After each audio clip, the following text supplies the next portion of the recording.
Please viewers, మా వీడియోని watch చేసి వెళ్ళిపోకుండా మా ఛానల్ని తప్పకుండా సబ్స్క్రైబ్ చేయండి. మరిన్ని మంచి వీడియోస్ చేయటం కోసం మమ్మల్ని ఎంకరేజ్ చేయండి. వదినా, పక్కనున్న గంట గుర్తుని నొక్కమని చెప్పడం మర్చిపోయాం. అవునండి, పక్కనున్న బెల్ ఐకాన్ని మర్చిపోకుండా నొక్కండి. మా వీడియో నోటిఫికేషన్ నేరుగా మీకు వస్తుంది. నారింజపురం అనే ఊళ్ళో కాంతం, చెంచురామయ్యల కుటుంబం ఉంది. వాళ్ళది ఒక వింత పిసినారి కుటుంబం. ఎక్కడైనా కుటుంబంలో ఒక్కరు పిసినారుండొచ్చు, కానీ ఈ ఫ్యామిలీలో మొత్తం పిసినారులే. ఏంటి, నమ్మటం లేదా? నిజమేనండి బాబు. ఆ ఇంట్లో కాంతం, చెంచురామయ్యతో పాటు వాళ్ళ కొడుకు రవి, కూతురు పావని కూడా ఉంటారు. వీళ్ళందరూ అహనా పెళ్ళంట సినిమాలో కోటా క్యారెక్టర్ని కులదైవంగా భావించే రకం. అందుకే తేరగా దొరికే తిండి కోసం గుళ్ల దగ్గరికి వెళ్లి ప్రసాదాలు తింటారు. ఓసీగా బట్టలు కావాలన్నప్పుడు, ఎక్కడైనా పేదవాళ్లకి వస్త్రదానాలు చేస్తుంటే అక్కడికెళ్ళి నుంచుంటారు. ఇంకా దుప్పట్లవి కావాలన్నప్పుడు చలికాలంలో వెళ్లి ఫుట్పాతుల మీద పడుకునే బిచ్చగాళ్ల మధ్యలో దూరుతూ ఉంటారు. సాధారణంగా చాలామంది దయాగుణం ఉన్నవాళ్లు చలికాలంలో నిలువ నీడలేని అభాగ్యులకి దుప్పట్లు పంచుతూ ఉంటారు గదా, అక్కడికెళ్ళి తీసుకుంటారు. అలా కష్టపడకుండా వచ్చే దారులు ఏవుంటే అవి వెతుక్కుంటూ ఉంటారు వీళ్ళు. అలాని పోని సుఖపడతారా అంటే అదీ లేదు. తెచ్చుకున్న వస్తువులు వాడితే అరిగిపోతాయని వాటిని భద్రంగా భోషణాల్లో దాచుకుంటారు. మళ్లీ తేరగా ఎవరైనా పంచుతున్నారంటే చాలు, తెచ్చుకోవడానికి వెళ్ళిపోతూ ఉంటారు. అలాంటి ఆ పిసినారి కుటుంబంలోకి ఒక కోడలు రావాల్సి వచ్చింది. అందుకే వాళ్ల గారాల కొడుకు రవి తమ తల్లిదండ్రులతో, అమ్మా, నాన్న, నాకు పెళ్లి చేసుకోవాలనుంది. ఇలాగే ఇంకో 5 ఏళ్ళు ఆగానంటే పెళ్లి కూడా అక్కర్లేకుండా పోతుంది నాకు. పోనీలేరా, పెళ్ళంటే ఎంత ఖర్చు? అలాంటి ఖర్చుతో నీకు జీవితాంతం అవసరం లేకపోతే నువ్వైనా సంతోషంగా ఉండొచ్చు. ఏడ్సార్లేండి, అడక్కడక్క నా కొడుకు పెళ్లి చేసుకుంటానని అడుగుతుంటే అలా మాట్లాడతారేమిటండి? చూడు నాన్న రవి, మన స్థాయికి తీసిపోని విధంగా ఒక చక్కటి పిసినారి పిల్లని వెతకమని మా నాన్నకు చెబుతానులే. అదేంటమ్మా, అన్నయ్యకి పెళ్లి చేస్తే మళ్ళీ మనకదొక ఖర్చు కదే. అలా ఏం ఉండదులేవే, ఖర్చు అయ్యే పనైతే నేను పెళ్లికి ఎందుకు ఒప్పుకుంటాను? మరో 2 నెలల్లో మనూరు దేవుడి కళ్యాణం వస్తుంది కదా, ఆ సమయంలో 100 మంది కొత్త జంటలకి సామూహిక కళ్యాణం చేస్తారు. అందులో అన్నయ్య పెళ్లి ఖర్చు పోతుంది. వచ్చిన బంధువులకి భోజనాలు అవి అంటే ఆ కళ్యాణం తర్వాత గుడి బయట భోజనాలు పెడతారు కదా, అవే చేయించేస్తాం. నిజమేనే కాంతం, ఒక్క పెళ్లి ఖర్చే కాదు, చక్కగా కోడలికి గట్టించడానికి బంగారు తాలి కూడా గుడోళ్లే ఇస్తారు. పెళ్ళికొడుక్కి పెళ్లి కూతురికి కొత్త బట్టలు పెట్టి 1116 డబ్బులు కూడా ఇస్తారు. ఎవరైనా పెళ్ళంటే ఖర్చు పెడతారు, కానీ మనకి మాత్రం అబ్బాయి పెళ్ళంటే అంతా లాభమేనే కాంతం అంటూ ఖర్చు లేకుండా కొడుకు పెళ్లి జరిగిపోతుంది అన్న ఆనందం అతనితో పాటు ఆ ఇంట్లో అందరిలోనూ కలిగింది. ఈ విధంగా ఉండటానికి డబ్బు, ఆస్తి బాగానే ఉన్నా వాళ్ల నరాల్లో నిండిపోయిన పీనాసితనం వల్ల వాళ్లలా బ్రతికేయటానికి అలవాటు పడ్డారు. మొత్తానికి వాళ్ళు కోరుకున్నట్టే ఒక పిసినారి కోడల్ని వెతికి పట్టారు. ఆ అమ్మాయి కుటుంబంలో ఆ పిల్లొక్కతే పిసినారి. అందుకే తన తల్లిదండ్రులకి ట్రాన్స్పోర్ట్ ఖర్చు కూడా ఉండకూడదని తమ ఊరి నుండి ఈ ఊరికొచ్చే తిరునాళ్ల బళ్లలో ఎక్కి ఆ ఖర్చు కూడా లేకుండా పెళ్లివారింటికి ఫ్రీగా వచ్చింది. అలా తాము ప్లాన్ చేసినట్టే దేవుడి కళ్యాణంతో పాటు వీళ్ల పెళ్లి కూడా జరిగిపోయింది. ఇంకా కొత్త పిసినారి కోడలొచ్చాక ఆమె వింత పైత్యాలు వీళ్లకి అంటించటం మొదలుపెట్టింది. చూడండి అత్తయ్య, మావయ్య, మీరు గుడుల్లో తింటం, వస్త్రదానాలు తీసుకోవడం ఇవన్నీ పాతకాలం పిసినారి ఐడియాలు. ఇప్పుడంతా ట్రెండ్ మారింది. ఎవరో ఏదో ఇస్తారని ఆశగా చూస్తూ ఉండకూడదు. మనకి కావాల్సింది మనమే తెలివిగా ఇప్పించుకోవాలి. అంటే ఎలా వదినా, నీ దగ్గర ఏదైనా ప్లాన్ ఉందా? ఓ, సూపర్ ప్లాన్ ఉంది మరదలా. సాధారణంగా కాస్త కడుపు నిండా వాళ్ళందరికీ దానాలు ధర్మాలు చేసేయాలని దురదుంటుంది. వారిలో చాలామంది అనాథాశ్రమాలకి, వృద్ధాశ్రమాలకి వెళ్లి తమ సరదా తీర్చుకుంటారు. కనుక అలాంటి వారిని మనం ఎంచుకుంటాం. వాళ్ళు వాళ్ళకి నచ్చినప్పుడు లేదా కుదిరినప్పుడు పోయి అవన్నీ దానాలు చేస్తూ ఉంటారు కదా. మరిప్పుడు మనం ఏం చెయ్యాలంటావే? అక్కడికే వస్తున్నానండి. మనం 5గురు ఉన్నాం కదా, అందుకే మన చుట్టుపక్కలలో ఉన్న అనాథాశ్రమాలు, వృద్ధాశ్రమాలకు వెళ్లి వాళ్ళకి ఫండ్ కలెక్ట్ చేయడానికి వాలంటీర్స్గా వెళ్దామని చెప్దాం. వాళ్ళ దగ్గర ఉండే ఆశ్రమం బిల్ బుక్స్ అవి తీసుకొని వాటిని మనం తీసుకొని ఊరి మీద పడదాం. ఇదో పెద్ద ఐడియా ఏంటే కోళ్ళ. ఆ డబ్బులు మనం ముట్టుకున్నామంటే వాళ్ళు ఊరుకుంటారా చెప్పు. అందుకే అత్తయ్య మనం చందాలుగా డబ్బులు అడగం, పప్పులు ఉప్పులు అడుగుతాము. డబ్బులు ఇవ్వమంటే ఎవరైనా ఆలోచిస్తారు, కానీ ఓ గుప్పెడు బియ్యమో గ్లాసుడు పప్పు ఇవ్వాలంటే ఇంకా ఆలోచించేదేమని చెప్పండి. అందుకే మనం అడిగే విరాళం వస్తు రూపంలో అడుగుదాం. బాగుందమ్మాయ్, పేరు ఆశ్రమాలది, లాభం మనది. ఇలా చేస్తే మనకి పైసా ఖర్చు లేకుండా ఇంటెడు సరుకులొచ్చేస్తాయి.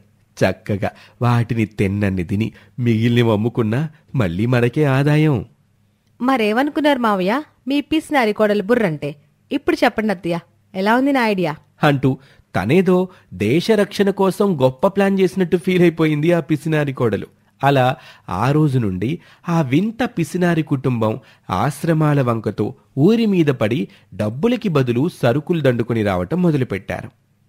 మనిషిగా పుట్టిన ప్రతివారికి ఎంతో కొంత దయాగుణం ఉంటుంది గనుక ఆ దయే వీళ్ల పెట్టుబడిగా మార్చుకుని బస్తాల కొద్దీ ధాన్యం, గ్రాసం అన్నింటినీ సమకూర్చుకోవటం మొదలుపెట్టారు. అలా నెలలు గడిచిపోతున్నాయి. దండుకొని వచ్చిన సరుకుల్ని అమ్ముకుంటూ ఆ వచ్చిన డబ్బుల్ని మళ్లీ ఖర్చు కూడా చేయకుండా దాచుకుంటుంది ఆ పిసినారి కుటుంబం. చివరికి ఆ వింత పిసినారి కుటుంబం యొక్క ఆగడాలు ఆ ఆశ్రమాల వాళ్లకి ఎలా ఉప్పందిందో అందింది. అందుకే వీళ్ల గురించి ఎంక్వైరీ చేసుకుంటే వీళ్లకి డబ్బుకి ఆస్తులకి లోటే లేదని తెలిసింది. అయినా కాని జనంలో ఉన్న దయని వీళ్ల స్వార్థానికి వాడుకుంటున్నారు అని తెలిసి వీళ్లకి బుద్ధి చెప్పాలి అనుకున్నారు. అందుకే అన్ని ఆశ్రమాల ఆర్గనైజర్లు ఒక్కసారిగా వచ్చి ఈ వింత పిసినారి కుటుంబం మీద పడ్డారు. ఏం మనుషులయ్యా మీరు? మీది ఒక బ్రతికేనా? థు, దీనులు దేవుడి దయకి నోచుకోని వాళ్ల మీద జాలిపడి మంచి మనసున్న దాతలిచ్చే దానాల్ని మీ స్వార్థానికి వాడుకుంటారా? మా ఆశ్రమాల పేర్లు చెప్పి మీ గాదిని నింపుకుంటారా? ఇంకా వీళ్ళతో మాటలేమిటన్నా? పదండి, వీళ్ళ మీద చీటింగ్ కేసు పెట్టి వీళ్ళని పోలీస్ స్టేషన్కి కోర్టుకి లాగుదాం అని అనేసరికి ఆ కుటుంబంలో అందరిలోనూ భయం మొదలైంది. అమ్మో, పోలీస్ స్టేషన్కా? ఎందుకండి? కోర్టుగా అండి? పోలీసులు కోర్టులు అంటే అంత త్వరగా తెమలదు. పైగా బోలెడు ఖర్చు. బాబు, ఆ పోలీసులు కేసుల గొడవ లేకుండా ఈ సమస్యని మనం శాంతి మార్గంలో ముగించలేమా? ఓ, ముగించగలమయ్యా. ఎందుకు ముగించలేం? అవునా? ఎలాగో చెప్పండి, అది ఎంత కష్టమైనా మేం చేస్తాం, పర్వాలేదు. అబ్బే, కష్టమైందేమీ కాదు, చాలా తేలికైందే. అంటే మేమేం చేయాలి బాబు? అబ్బే, మీరు పెద్దగా ఏమీ చేయక్కర్లేదు. మీ 5గురు తలా ఒక ఆటోగ్రాఫ్ ఇస్తే చాలు. మేము అవి తీసుకుని గమ్మున వెళ్ళిపోతాం. ఆటోగ్రాఫ్లు ఇస్తేనే వెళ్ళిపోతారా? సూపర్ కదా అత్తయ్య, సూపర్ కదా మావయ్య. సరేనండి, మాకు ఈ కేసుల గోల్ లేకుండా ఉంటే ఆటోగ్రాఫ్లేంటి, ఇంకేం చేయడానికైనా మేము సిద్ధమే అంటూ ఆ వ్యక్తులిచ్చిన కాగితాలు తీసుకొని అవేంటి ఎందుకు అని అడగకుండా వాళ్ళు చూపించిన దగ్గర తమ ఆటోగ్రాఫ్ అనుకుని సంతకాలు పెట్టేశారు. ఆ సంతకాల కార్యక్రమం అయ్యాక, పోనీలే, ఇన్నేళ్లు మీరందరూ కడుపు కట్టుకొని పీనాసితనంతో ఆస్తులు డబ్బులే సంపాదించుకున్నారు. కాని ఈ సంతకాలతో ఇప్పుడు జన్మజన్మలకి సరిపడా పుణ్యం సంపాదించుకున్నారు. అదేలా బాబు, మాకంత పుణ్యం ఎలాగా? మరి మీరు కడుపు కట్టుకుని ఇన్నేళ్లు కూడబెట్టిన మీ ఆస్తిపాస్తులన్నీ మా ఆశ్రమాలకి రాసిచ్చేశారు గదా. మేం ముందే మీ ఆస్తుల వివరాలు లెక్కలేసుకొచ్చాం. పర్వాలేదు, బాగానే ఆస్తులు కూడబెట్టారు. మా ఆశ్రమాలు ఒక 25 ఏళ్ల పాటు ఏ లోటు లేకుండా చక్కగా నడుపుకునేంత ఆస్తుంది మీకు. మరి అంత ఆస్తిని మాకు రాసిచ్చాక మీకు పుణ్యమే గదా. అంటే మీరు మా దగ్గర తీసుకుంది ఆటోగ్రాఫులు కాదా, ఆస్తి బదలాయింపు కాగితాల మీద సంతకాలా? మీ దగ్గర ఆటోగ్రాఫులు తీసుకోవడానికి మీరేం గొప్ప పనులు వెలగబెట్టారని, అందుకే మీరు తినకుండా దాచుకున్న ఆస్తులు తినటానికి గడవని అనాథలకి అభాగ్యులకి ఖర్చు చేయడానికి మొత్తం మీ ఆస్తిని రాయించుకున్నాం అని చెప్పగానే ఆ వింత పిసినారి కుటుంబంలో అందరికీ ఒకేసారి షాక్ తగిలి అందరూ ఢామ్మని కింద పడ్డారు. ఆ విధంగా వేమనగారు పద్యాల్లో చెప్పినా వినకుండా పిసినారిగా ఉన్నందుకు ఓ వింత పిసినారి కుటుంబం ఉన్నదంతా పోగొట్టుకుంది. ఇది వాల్టి కథ. మరొక ఆసక్తికర కథలో మళ్ళీ కలుద్దాం. అంతవరకు సెలవు, నమస్తే. రామచంద్రపురం అనే ఊళ్ళో మంజుల అనే పల్లెటూరి అమ్మాయి ఉంది. తను పుట్టి పెరిగింది చిన్న పల్లెటూరు కావటంతో ఆమెను తమ ఊళ్ళో స్కూలున్నంత వరకు చదివించారే గాని మిగిలిన చదువు కోసం పక్కూరికో టౌన్కో పంపించాలని అనుకోలేదు ఆమె తల్లిదండ్రులు. అందుకే మధ్యలో ఆగిపోయిన తన చదువు సంగతి మరిచిపోవటానికి మంజుల కుట్లు అల్లికలు, క్రాఫ్ట్ వర్క్స్ ఇలా అన్నీ నేర్చుకుంటూ తన తెలివి మొద్దుబారిపోకుండా చూసుకుంటూ వచ్చింది. అలాంటి మంజులకి ఒక మంచి సంబంధం రావటంతో ఆమె తండ్రి అనంతరామయ్య ఇలా అంటున్నాడు. అమ్మాయి మంజు, ఇన్నాళ్ళకి నీకొక మంచి సంబంధం వచ్చిందే. పిల్లోడాళ్ళు సిటీలోనే ఉంటారు గాని ఆ కుర్రాడు మాత్రం వేరే రాష్ట్రంలో కొలువు చేసుకుంటున్నాడంట. అందుకే నీకీ సంబంధం నిక్కచ్చిగా సరిపోతుందేమో అనిపిస్తుందే. నీకనిపిస్తే మాట్లాడే నానా, కాని నేను పెద్దగా చదువుకోలేదు కదా, ఆ విషయం వాళ్ళకు ముందే చెప్పు. లేదంటే ఆనక చదువుకోని పిల్లని, పల్లెటూరు పిల్లని కట్టబెట్టారనుకుంటే మాత్రం నేను ఆ మాటలు పడలేను. నాకు తెల్దా ఏంటే పిల్ల, వాళ్ళకన్నీ ముందే చెప్తానులే. మా పల్లెటూరులో పుట్టిన పిల్లే గాని చాలా తెలివైన పిల్లని చెప్తానులే అంటూ తన కూతురికి మంచి సంబంధం వచ్చింది అన్న ఆనందంలో మురిసిపోతూ తన సంతోషాన్ని వ్యక్తం చేసుకుంటాడు ఆ తండ్రి. అలా సిటీలో ఉండే రవి కుటుంబంతో అనంతరామయ్య సంబంధం కలుపుకున్నాడు. మంజుల రవి భార్యగా అతని ఇంట్లో అడుగుపెట్టింది. అక్కడికి వెళ్ళాక తెలిసింది ఆమెకు ఆ ఇంట్లో అన్నా చెల్లెళ్ళు మాత్రమే ఉంటారని. తల్లిదండ్రులు చనిపోయాక చెల్లెలి భారం అన్నమీదే పడ్డంతో ఆమె ఆలనా పాలనా అన్నీ రవే చూస్తున్నాడని తెలుసుకుంటుంది. ఒకరోజు రవి తన పల్లెటూరి భార్య మంజులతో, చూడు మంజు, పెళ్లికి ముందు నీకు మా వాళ్ళు ఈ విషయం చెప్పారో లేదో నాకు తెలియదు, కానీ ఇప్పుడు నీకు ఈ విషయం చెప్పాల్సిన బాధ్యత నాకుంది. అందుకే చెప్తున్నాను, విను. ఏంటండి అది? ఏ విషయం? టపటపా చెప్పేయాలి కానీ ఎట్టా నానుతారేటి మీరు? మరేం లేదు మంజు, త్వరలోనే మన ప్రియ చదువు పూర్తయిపోతుంది కదా. ప్రియా అంటారేటి? సెల్లి అనొచ్చు కదండి, మీ సెల్లే కదా. చూడు మంజు, ఇలా చెల్లి అని మనవాళ్ళు అని అందరి విషయాలు నా నెత్తిన వేసుకోవటం నాకు ఇష్టం ఉండదు. అమ్మా నాన్న పోయారు గనుక వాళ్ళు పోతూ పోతూ ఏవో కొద్దిగా డబ్బులు మిగిల్చిపోయారు. అందుకే ఇన్నాళ్ళు ప్రియని చదివించాను. ఇప్పుడు ఈ చదువు తర్వాత తను జాబ్ చేసుకుంటాను అంటుంది. కాబట్టి తను ఎక్కడికి వెళ్తానన్నా నేనైతే అడ్డు చెప్పను. నువ్వు కూడా అడ్డు చెప్పే పనులేమీ చేయి మాకు. అదేంటండి, పెళ్ళిళ్ళకొచ్చిన ఆడపడుసు చదువు అయిపోయాక కోలు చేసుకుంటానంటే మాత్రం ఆ పిల్లకి పెళ్లి చేసే బాధ్యత మనకుంది కదూ. మన సంబంధాలు చూద్దాం. ఇదిగో ఇవే నేను చెప్పేది. ఇలాంటి ఫిట్టింగ్లే పెట్టద్దు అంటున్నాను. నిన్ను ముందు నుంచే ప్రిపేర్ చేస్తుంది ఇందుకే. మా అమ్మా నాన్నలు తన పేరున కొంత నా పేరున కొంత డబ్బులు ఫిక్స్డ్ డిపాజిట్ చేశారు. ఆ డబ్బుతోనే నేను సెటిల్ అయ్యాను. అలా సంపాదించుకున్న డబ్బుతో పెళ్లి చేసుకున్నాను. కానీ తను మాత్రం ఉన్న డబ్బుతో పెళ్లి చేస్తానంటే ఒప్పుకోలేదు. చదువుకుంటాను అంది. అందుకే తన వంతున ఉన్న డబ్బులన్నీ అయిపోయే వరకు చదవనిచ్చాను. ఇక అది ఉద్యోగమే చేసుకుంటుందో ఊళ్ళో ఏళ్తుందో ఏం చేసుకుంటుందో తనిష్టం అంటూ చాలా బాధ్యత లేకుండా స్వార్థపరుల్లా మాట్లాడిన మాటలు విన్నాక ఆ పల్లెటూరు వదినకి కోపం వచ్చింది. ఆ కోపంలోనే తను రుసరుసలాడుతూ తమ గదిలో ఉన్నప్పుడు మంజుల మరదలు ప్రియా తన గదిలోకొస్తుంది. ఏంటుదినా, ఏదో తేడాగా ఉన్నావు? ఒకవేళ అన్నయ్యతో ఏదైనా గొడవ? గొడవ కాదు మరదలా, మీ అన్నతోటి కొట్టాటెట్టుకున్న తప్పు కాదు. ఏటా మడిసి అట్టా ఉన్నాడు? ఎప్పుడు ఇంతేనా? లేక నీకు ఆయనకి ఏటైనా గొడవ అయిందా? హో, వాడు అసలు మోక నీకు చూపించేశాడా? ఈ ఒక్క విషయంలో నన్ను నువ్వు క్షమించాలొదినా. క్షమించాలా? ఎందుకు? ఎందుకేంటదినా, మా అన్న మొదటి నుండి చాలా సెల్ఫిష్. వాడిలా ఉండడం నాకు చేత కాదు. అందుకే వాడికి పెళ్లి సంబంధాలు చూడమని బంధువులకి చెప్పాను. పాపం అమ్మ నాన్నలు పోయాక మా విషయంలో మన బంధువులే అన్నీ చూసుకుంటున్నారు. అలాంటప్పుడు అన్నయ్య స్వార్థబుద్ధి గురించి తెలిస్తే వాడికి మంచి సంబంధాలు రావని నేనే ఆ విషయాన్ని దాచిపెట్టమన్నాను. ఎంత కాదనుకున్నా వాడిలాగా అంటి ముట్టనట్టు నేను ఉండలేను కదా వదినా అంటూ అంతవరకు వచ్చాక తన అన్న గురించి ఇన్నేళ్లుగా తనలో దాచుకున్న బాధని భారాన్ని తన వదిన ముందు బయటపెట్టేసింది. కాని తెలివైన పల్లెటూరి వదిన తన భర్తలోని లోపాల్ని తెలుసుకున్నా ఆ విషయాలేమీ తెలిసినట్టు అతని పట్ల నడుచుకునేది కాదు. అలా అని తనకి ఉన్న ఒక్కగానొక్క ఆడబిడ్డ బాధ్యతని మాత్రం ఆమె వదులుకోవటానికి సిద్ధంగానూ లేదు. అందుకే తన భర్తకి నచ్చదని తెలిసినా చాలా విషయాల్లో అతనితో తగువుకి దిగి మరీ తన మాట నెగ్గించుకునేది ఆ ఇల్లాలు. చివరికి తన మీద తన భార్య పెత్తనం ఎక్కువైందని గ్రహించిన రవి తను పనిచేస్తున్న బ్రాంచ్ నుంచి మరింత దూరంగా ఉండే మరో స్టేట్కి ట్రాన్స్ఫర్ చేయించుకొని అక్కడికెళ్ళిపోయి ఇక్కడ ఈ వదినా మరదలని పట్టించుకోవడమే మానేశాడు. అలా కొంతకాలం జరిగిన తర్వాత ఒకరోజు ఆ మరదలు తన పల్లెటూరు వదినతో ఇలా అంటుంది. వదినా, ఇదంతా నా వల్లే జరిగింది కదా.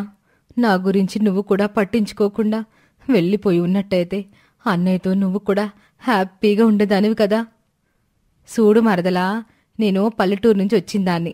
నాకు నా బాధ్యతలేంటో బాగా తెలుసు. కాబట్టి సిటీలో చదువుకున్న మీ అన్నలాగా అతి తెలివితో నేను తప్పించుకుపోను.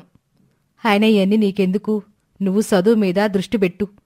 ఈ పరీక్షలు అవి అయిపోతే నీ బతుక్కో దారి దొరుకుదన్నావు కదా అంటూ పాడైపోయిన తన జీవితం గురించి కంటే నిలబడాల్సిన తన మరదలి జీవితం గురించే ఎక్కువగా ఆలోచిస్తుంది ఆ పెద్ద మనసు గల పల్లెటూరి వదిన మంజుల. అలా ఉన్న సమయంలో ఇక్కడ ఈ వదినా మరదలు ఉంటున్న ఇంటి మీద రవికి ఉన్న హక్కు వల్ల అతను అక్కడే ఉండి ఇక్కడ వీళ్ళుంటున్న ఇంటిని కూడా బేరం పెట్టేశాడు. దాంతో దిక్కుమొక్కు లేకుండా ఆ వదినా మరదలిద్దరూ రోడ్డున పడ్డారు. అప్పుడు ఆ పల్లెటూరి వదిన తన మరదలితో ఇలా అంటుంది. చూసావా మరదలా, మీ అన్నయ్య ఎంత నీచంగా ఆలోచించాడో. మగతోడు లేకుండా ఉన్న ఇద్దరం ఆడవాళ్ళం ఇంట్లో ఉంటే మనకు తెలియకుండా ఈ ఇంటిని అమ్మేసుకున్నాడు. అసలు అట్టాంటి మనిషితోట నేనిన్నాళ్ళు కాపురం చేసింది. పోనీ మనం ఇప్పుడు మా పుట్టింటికి పోదామనుకున్నా మనింటి విషయాలు అలాగ తెలియకూడదని ఆగుతున్నాను. కట్టమో నట్టమో మన బతుకులు మనమే బతకాల. అవును దినా. సర్లే, అవన్నీ నేను చూస్తాను, కానీ నువ్వు పరీక్షల మీద ధ్యాస పెట్టు అంటూ ఆ వదినా మరదళ్ళు ఉండటానికి ఆ ఊరి చివర ఒక టెంట్ ఏర్పాటు చేస్తుంది ఆ పల్లెటూరి వదిన. కాని అది ఊరి చివరి ప్రాంతం కావటంతో అక్కడ రాత్రిళ్లు విపరీతమైన చలుండేది. పైగా అది కూడా చలికాలం కావటంతో ఆ మొదటి రోజు రాత్రి అంత చలి భరించలేక తన మరదలు ప్రియ వణికిపోతూ ఉంటుంది. అమ్మో, ఇక్కడింత చలిగా ఉందింటుదినా. నా లైఫ్లో ఎప్పుడూ ఇంత చలి చూడలేదు. నాకు కొంచెం చలి అలవాటుంది, కానీ ఇక్కడ చాలా ఎక్కువగా చలిగానే ఉంది మరదలా. ఇది ఊరి చివర కదా, అందుకే ఇట్ట ఉందేమోలే. అసలు ఈ రాత్రి ఇక్కడ ఈ చలిలో మనకి తెల్లవారుతుందంటావా? చీచి, అవే మాటలో. అయినా మనకి ఇట్ట ఉండడం తప్ప ఇక వేరే దిక్కే ఉంది చెప్పు అంటూ ఆ టెంటు బయట కురుస్తున్న మంచులో తన మరదలి చలి తగ్గటం కోసం ఆ చుట్టుపక్కల కర్రలు దుంగలు పోగేసి తెచ్చి చలిమంట వేసింది. ఆ చలిమంట వల్ల కొంత చలి తగ్గినట్టు అనిపించటంతో ఆ మంచులో ఒక దుప్పటి ముసిగేసుకుని ఆ సిటీ మరదలు ప్రియ ఆ చలిమంట వెలుతురులో చదువుకోసాగింది. అలా 2 రోజులు పూర్తయ్యేసరికి పల్లెటూరి వదిన తనకు వచ్చిన అల్లికల పని వల్ల తన మరదలి కోసం ఒక చక్కటి స్వెటర్ అల్లి పెట్టింది. అప్పుడది చూసి ఆశ్చర్యపోతుంది ప్రియ. వదినా, నీకు స్వెటర్లు అల్లడం వచ్చా? వచ్చే. ఒక స్వెటర్లేంటి, కుట్టు పని, క్రాఫ్టింగ్ పని కూడా వచ్చు అని అంటుంది మంజుల. అంతే, ఇక అది మొదలు. ప్రతిరోజు ప్రియ కాలేజ్కి వెళ్లి చదువుకుని రావటం, రాత్రికి ఎప్పటిలాగానే తమ టెంటు బయట చలిమంట వేసుకుని ఆ మంటల వెలుగులో ఆ వదినగారు నేర్పుతుంటే ఈ మరదలు స్వెటర్లు అల్లటం నేర్చుకుంటూ ఇద్దరూ స్వెటర్లు అల్లేవారు. అలా అల్లిన స్వెటర్లని బజారులో అమ్ముకొని ఆ వచ్చిన డబ్బులతోనే తాత్కాలికంగా తమ జీవనాన్ని సాగించేవారు. అలా కొన్నాళ్ళు గడిచిన తర్వాత ప్రియ చదువు పూర్తవుతుంది. అదే సమయానికి క్యాంపస్లో ఇంటర్వ్యూలు వస్తాయి. అందులో ప్రియ చక్కటి పర్ఫార్మెన్స్ ఇవ్వటంతో ఆమెకు ఒక మంచి కంపెనీలో ఉద్యోగం దొరికింది. వదినా, నిజంగా నువ్వు లేకపోతే ఈరోజు నేను లేను. మనకి అండగా ఉండాల్సిన అన్నయ్య స్వార్థంతో మనల్ని వదిలి తన దారి తాను చూసుకున్నా కూడా నువ్వు ఎప్పుడూ నన్ను వదల్లేదు. చివరికి తల దాచుకునే నీడలేని సమయంలో కూడా చలిలో నువ్వు నా కోసం ఎంత కష్టపడ్డావో నేను జీవితంలో మర్చిపోలేను. ఇప్పుడు నాకు జాబ్ వచ్చింది.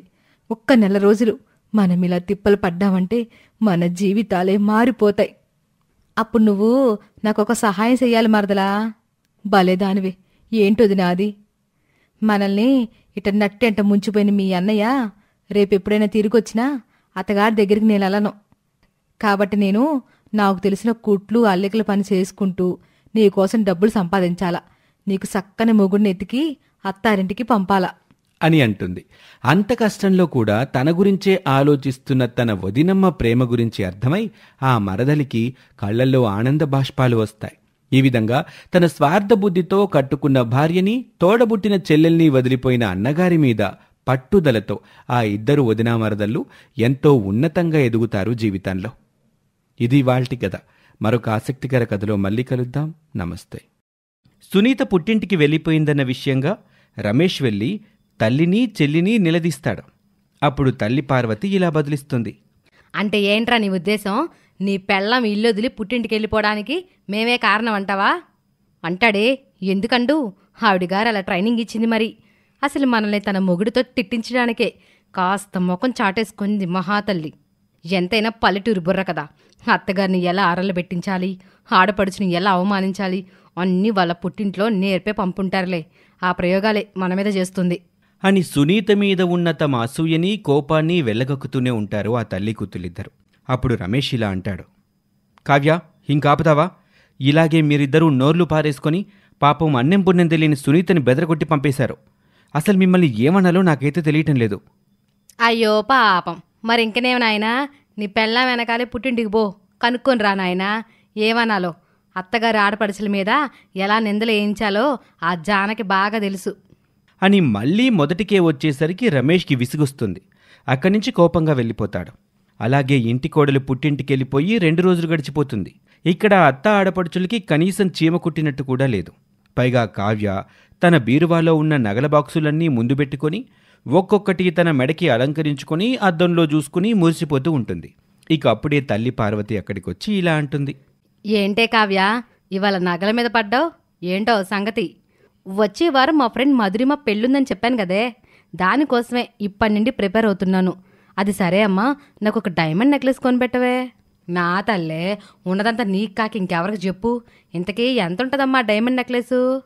ఎంతమ్మా? 25 పెడితే వచ్చేస్తుంది. 25? సరేలే, ఓ పని చేద్దాం. ఆ కాలువ పక్కన పొలం ఉందిగా, అమ్మేస్తాలే. ఎలాగో కౌలుదారు కూడా ఎన్నాళ్ళ నుండో ఆ పొలం ఇవ్వమని అడుగుతున్నాడు అని ఆ కౌలుదారికి ఈ పొలం అమ్మకానికి పెట్టిన విషయం కౌరు పంపిస్తుంది పార్వతి. ఆ తెల్లారే ఆ కౌలుదారు తన అల్లుణ్ణి వెంట పెట్టుకుని వచ్చి వాలిపోతాడు. వాళ్ళని చూసి పార్వతి ఇలా అంటుంది, ఏంటి సుబ్బన్న, ఎలా ఉంది ఊళ్ళో ఈ ఏడు వ్యవసాయం? తామకి తెలియందేముందమ్మా, అట్టాగే నడుస్తుంది. అది సరే, ఊళ్ళో పొలాల రేట్లు ఎలా నడుతున్నాయి? బాగా తగ్గిపోయాయమ్మా. పంటలు కూడా సరిగా పండట్లేదు కదమ్మా. నాకు చెవులో పూలు పెట్టక సుబ్బన్న. నేను ఊర్లో రేట్లు ఎలా ఉన్నాయో కనుక్కున్నాక నీకు కబురు పంపా. సరే, ఇప్పుడు మా పొలం మొత్తం 1.30 ఉంది. ఊళ్ళో ఎకరం 15 లక్షలు నడుస్తుందని తెలుసు. కాబట్టి మా పొలాన్ని 28 లక్షలకు ఇస్తానయ్యా అని చెప్పడంతో సుబ్బన్న బేరసారాలు మొదలు పెడతాడు. అలా అటూ ఇటూ బేరాలు సాగి మొత్తానికి పొలం 25 లక్షలకి బేరం కుదురుతుంది. అప్పుడు పార్వతి ఇలా అంటుంది, అది సుబ్బన్న, 25 కన్నా ఇంక నేను తగ్గను. నీకు ఇష్టం లేకపోతే మరొకరికి అమ్ముతాను. అయ్యో, అంత మాట ఎందుకు అమ్మగారు? మీరన్నమాటకి ఖాయం చేసుకోండి. అలా సాయంత్రం వరకు తన పొలం తన అనుకున్న ధరకి పోతుందని చాలా సంతోషంగా ఉంటుంది పార్వతమ్మ. అప్పుడే రమేష్ వస్తాడు. తల్లి మీద కోపంగా ఉన్నా తన భార్య చెప్పిన మాట ప్రకారం ఆ కోపాన్ని చికాకుని లోపలే దాచుకుని వాళ్ళతో మామూలుగా ఉండటానికి ట్రై చేస్తూ ఉంటాడు. అమ్మా, నేను బయటికెళ్తున్నాను, మీకు తినడానికి ఏమైనా కావాలా అని రమేష్ అడగటంతో అప్పటికే సంతోషంతో గాల్లో తేలిపోతున్న పార్వతి ఇలా అంటుంది, బయట ఎందుకు నాన్నా, కాస్త ఓపిక పట్టావంటే బిర్యానీ చేసి పెడతాను. ఇవాళ నేను చాలా ఆనందంగా ఉన్నానురా అని తల్లి చెప్పిన మాటకి సునీత పుట్టింటికి వెళ్ళిపోయినందుకు తన తల్లి ఇలా ఆనందంగా ఉందనుకుంటాడు. ఆమె మీద చాలా కోపం వస్తుంది రమేష్కి. అక్కడ తను మాట్లాడితే తన భార్య మాట తీసి పడేసినట్టవుతుందని కోపంగా మరో మాట మాట్లాడకుండా వెళ్ళిపోతాడు. అప్పుడు పార్వతి ఇలా అనుకుంటుంది, ఏంటో వీడితెక్క, చక్కగా వండి పెడతారా అంటే అలా గుర్రు మనం చూసుకుంటూ వెళ్ళిపోతాడు. ఏం మనిషి ఏమో అని పార్వతి అనుకుంటుంది. అలా చూస్తూ ఉండగానే వారం రోజులు గడిచిపోతుంది. కావ్య తన ఫ్రెండ్ పెళ్లికి వెళ్ళటానికి ప్రిపేర్ అయ్యి తల్లితో ఇలా అంటుంది, అమ్మా, ఇవాళ 3 గంటలకి ట్రైన్ ఉందే, దానికి వెళ్తున్నాం మేమంతా. సరేనమ్మా, వెళ్ళిరా. నువ్వు వచ్చేసరికి నీకొక చక్కటి గుడ్ న్యూస్ సిద్ధంగా ఉంచుతాను అని పార్వతి చెప్పటంతో కావ్య చాలా ఎగ్జైట్ అయిపోతూ ఇలా అంటుంది, ఏంటమ్మా అంత గుడ్ న్యూస్? ఇప్పుడే చెప్పొచ్చు కదే. చెప్పాను కదే, పెళ్లి నుండి వచ్చాకే చెప్తానని. నువ్వు క్షేమంగా వెళ్ళి ఆనందంగా తిరిగిరా. ఇక్కడ నీ ఆనందాన్ని డబల్ చేయకపోతే నన్ను అడుగు అని పొలం అమ్మకానికి అడ్వాన్స్ పుచ్చుకున్న విషయాన్ని దాచిపెడుతుంది పార్వతి. అలా సాయంత్రం అయ్యాక కావ్య లగేజ్ సర్దుకొని తల్లికి చెప్పేసి పెళ్లి కోసమని ఊరెళ్ళిపోతుంది. అలా కావ్య వెళ్ళిందో లేదో ఇలా సుబ్బన్న అతని అల్లుడు ఇద్దరూ కోపంగా వస్తారు. వాళ్ళని చూసిన పార్వతి ఇలా అంటుంది, ఏంటి సుబ్బన్న అప్పుడే వచ్చారు? ఇంతలోనే డబ్బులు ఏర్పాటైపోయాయా? డబ్బుల ఏర్పాట్లు కాదమ్మా, మీ సంగతేంటో తేల్చుకుందామని వచ్చాం. ఏంటి సుబ్బన్న మాట మారింది? ఏం జరిగింది? ఏం తెలియనట్టు డ్రామాలు ఆడకండమ్మా. మీ పొలం మీద మీకు ఏ హక్కులు లేవని తెలుసు కూడా మమ్మల్ని ఎదవని చేద్దామనా బేరానికి పెట్టారు. లేదా మోసం చేసి డబ్బు కొట్టేద్దామని పెట్టారా? ఇదంతా కాదు, ముందు మేము ఇచ్చిన బజానా డబ్బు తిరిగిచ్చాయమ్మా అని అడిగేసరికి పార్వతికి నిజంగానే ఏమీ అర్థం కాక ఇలా అంటుంది. ఏ హక్కు, ఏ పొలం, ఏంటి మీరు మాట్లాడేది? కనీసం మీకైనా అర్థం అవుతుందా? బాగా అర్థమవుతుందమ్మా. మీ ఆయనగారు ఆయన ఆస్తులు ఏటి మీద మీకు హక్కు లేదని పత్రం రాశారంట. తహసీల్దార్ గారి ఆఫీసులో కనుక్కుంటే ఈ విషయం తెలిసింది మాకు. ఇంకా ఆడితో మాట్లాడి మా అయ్యా, చూడమ్మా, నీ పొలం మేము కొనం, మేము ఇచ్చిన డబ్బు మాకు ఇచ్చేయి అని గట్టిగా నిలదీయటంతో పార్వతి అయోమయంగా వెళ్ళి ఆ డబ్బు తెచ్చి వాళ్ళకిచ్చేస్తుంది. వాళ్ళని పంపించేస్తుంది.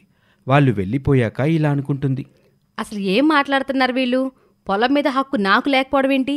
ఒకసారి మా లాయర్ తమ్ముడితో మాట్లాడాలి అని పార్వతి అనుకొని లాయర్ తమ్ముడి దగ్గరకు వెళ్తుంది.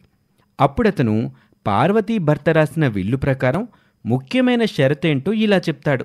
చూడక్క, బావ చనిపోయే ముందే విల్లుని మార్చి రాశాడు. దాని ప్రకారం నీ కూతురు కావ్య పెళ్లి కోసం బ్యాంకులో ఫిక్స్డ్ చేసిన డబ్బుగాక ఆమెకు ఒక 3 ఎకరాల పొలం, నీ నగలు, వాటితో పాటు బావ నీకోసం కొన్న నగలు కూడా కావ్యవంతుగా వచ్చాయి. ఇంకా మిగతా ఆస్తులు మొత్తం మన రమేష్ గాడికి, వాడి భార్య, ఆళ్లకు పుట్టే పిల్లలకి మాత్రమే ఆస్తుల క్రయ విక్రయాల హక్కులు అప్పచెప్పాడు. తాను సంపూర్ణ స్పృహలో విల్లుని ఎంఆర్ఓ సమక్షంలో మార్చి రాశాడక్క అని షాకింగ్ న్యూస్ చెప్పేసరికి పార్వతికి సరిగా అర్థం కాలేదు. అందుకే ఇలా అంటుంది. అంటే ఏంట్రా దీని అర్థం? నీకర్థమయ్యేలా చెప్పనా?